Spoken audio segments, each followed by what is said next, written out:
reading from John. Jesus told his disciples, "Do not let your hearts be troubled. Believe in God, believe also in me. In my Father's house there are many dwelling places. If it were not so, would I have told you that I go to prepare a place for you? And if I go and prepare a place for you, I will come again and I will take you to myself, so that where I am, there you may be also. And you know the way to the place where I am going." Thomas said to him, "Lord, we do not know where you are going. How can we know the way?" Jesus said to him, "I am the way and the truth and the life. No one comes to the Father except through me. If you know me, you will know my Father also. From now on, you do know him and have seen him." Philip said to him, "Lord, show us the Father, and we will be satisfied." Jesus said to him, "Have I been with you all this time, Philip, and you still do not know me? Whoever has seen me has seen the Father. How can you say, 'Show us the Father'? Do you not believe that I am in the Father, and the Father is in me? The words that I say to you, I do not speak on my own, but the Father who dwells in me does his works. Believe me that I am in the Father, and the Father is in me. But if you do not, then believe me because of the works themselves.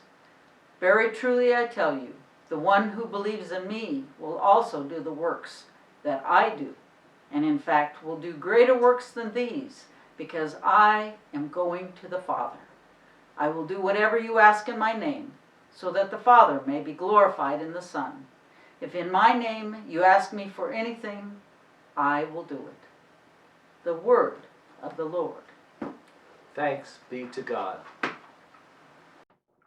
Well, so it's the fifth Sunday after Easter, and I want to begin with a shaggy dog story. In Tennessee, there's a guy that's driving around, just going here, going there, and he sees a sign in front of a house that says, "Talking dog for sale." He rings the bell, and a fella comes to the door and tells him his dog is in the backyard. And the guy goes into the backyard and he sees a black mutt just sitting there. "You talk?" he asks. "Yep," the mutt replies. "So what's your story?" The mutt looks up and says, "Well, I discovered this gift pretty young, and I wanted to help the government. So I told the CIA about my gift, and in no time they had me jetting from country to country, sitting in rooms with spies and world leaders because no one figured a dog would be eavesdropping. I was one of their most valuable spies for 8 years running. But the jetting around really tired me out, and I knew I wasn't getting any younger, and I wanted to settle down.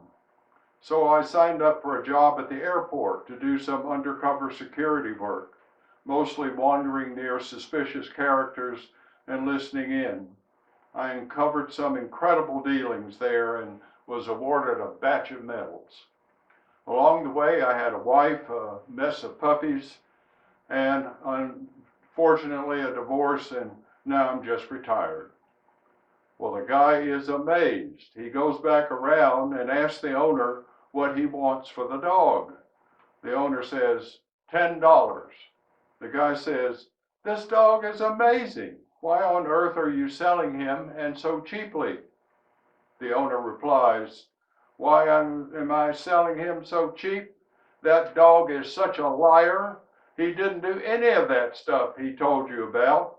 He is such a gall-damn liar. I just had a belly full of him, and I want him gone."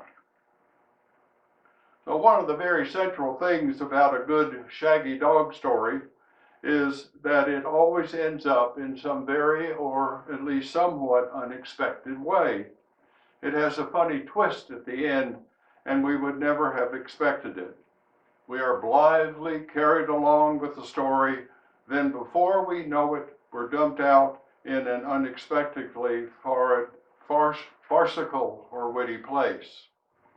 Life itself can have times and experiences of carrying us along only to drop us out where we would have least expected. Sometimes our drop zone is pleasantly ironic and has us shaking our heads and laughing in happy wonderment. And sometimes the location of the drop at the end of the portion of our unfolding story is hard and painful, and there's nothing funny whatsoever about where we have landed. As people who have been called by God into an intimate relationship with Jesus Christ, we know that our faith has many things to teach us about how we, when we are at our best, may respond when finding ourselves dropped into either the unexpectedly happy or dreadful places of life. And if COVID-19 and all of its ramifications doesn't qualify as a dreadful place, I don't know what does. So I want to talk a bit about ways our faith can inform and support us when we find ourselves deposited into a dreadful place in our life, a place of suffering, a place of being outnumbered and outmatched by the forces arrayed against us.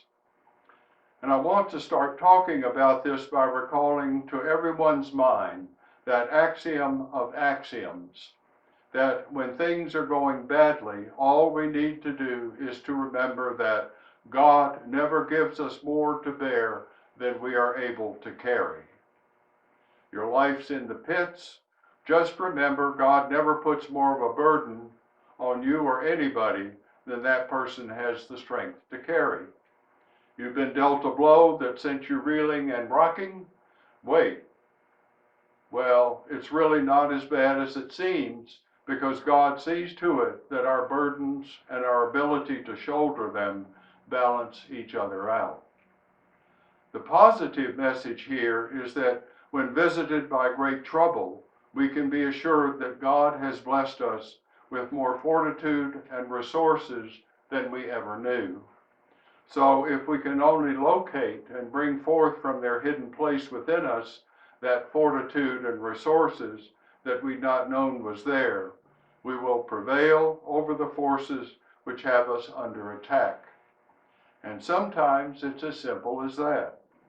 Sometimes the power of what is opposing us can be rather easily matched and neutralized by our stepping back and taking an inventory of our God-given strengths and then bringing these into play, getting these parts of ourselves activated to begin to get things back into balance.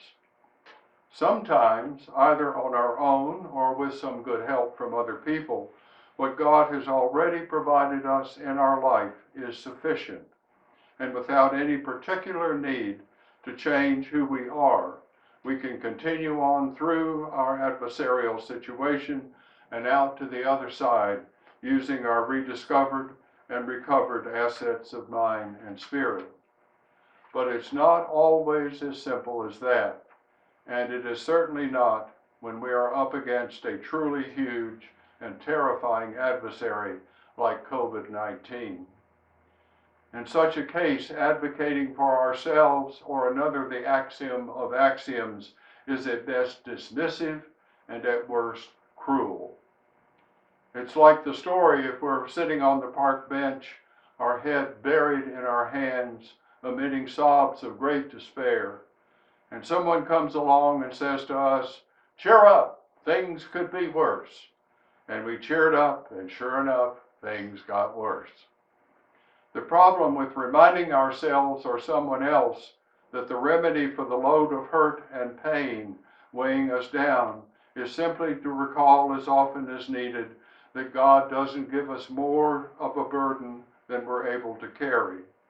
The problem is that may not be true at all, at least on the face of it, and to recite the axiom could well be at the least dismissive of that person and what that person is facing, and only add to their burden, and at worst, it would be a cruel slap in the face. And this gets me to what I really want to say this morning about God's relationship to us when we are suffering under a terrible burden, one threatening to undo us. When the load is huge, when our pain and desolation and hopelessness are at their greatest.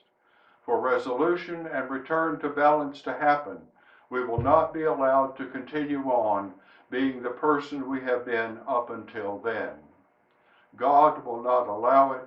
God cannot allow it. For God to help us carry the greatest loads, we will have to begin the process of allowing God to transform us from our old selves into new persons.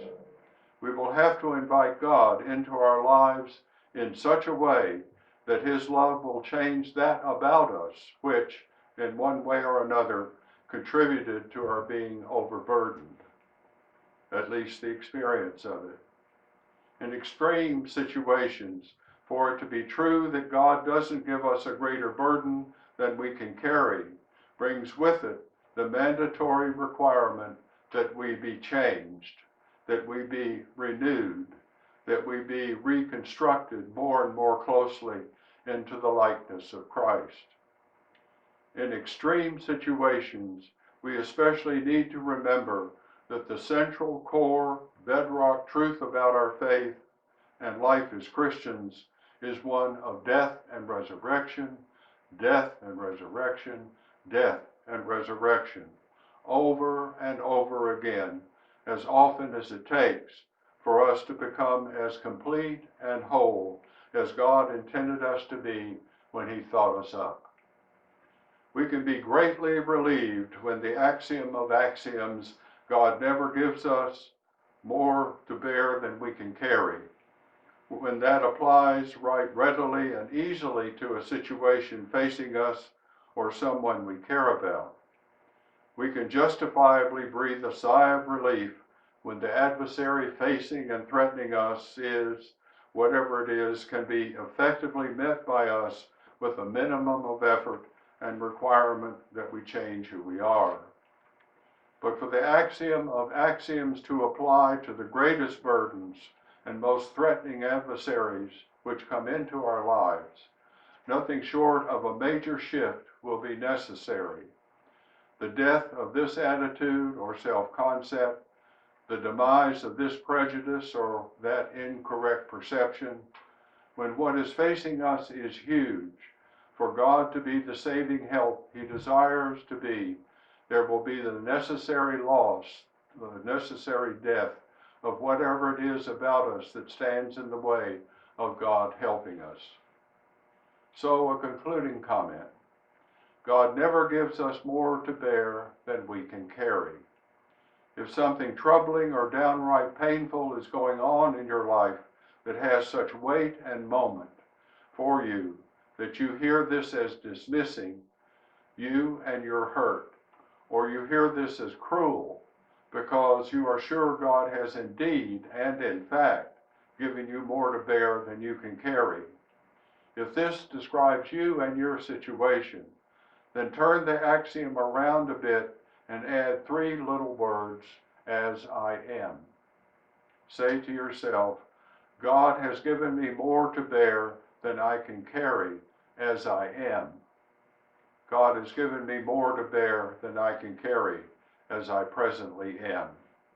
As I am, which once said can then open the way for you to ask God's help in beginning the process of discernment to locate and then let go of the attitudes, the perspectives, the habits, the relationships, the falsehoods, the immature faith in God, or whatever else there is about yourself that is standing in the way of the joy and peace of life for which God made you.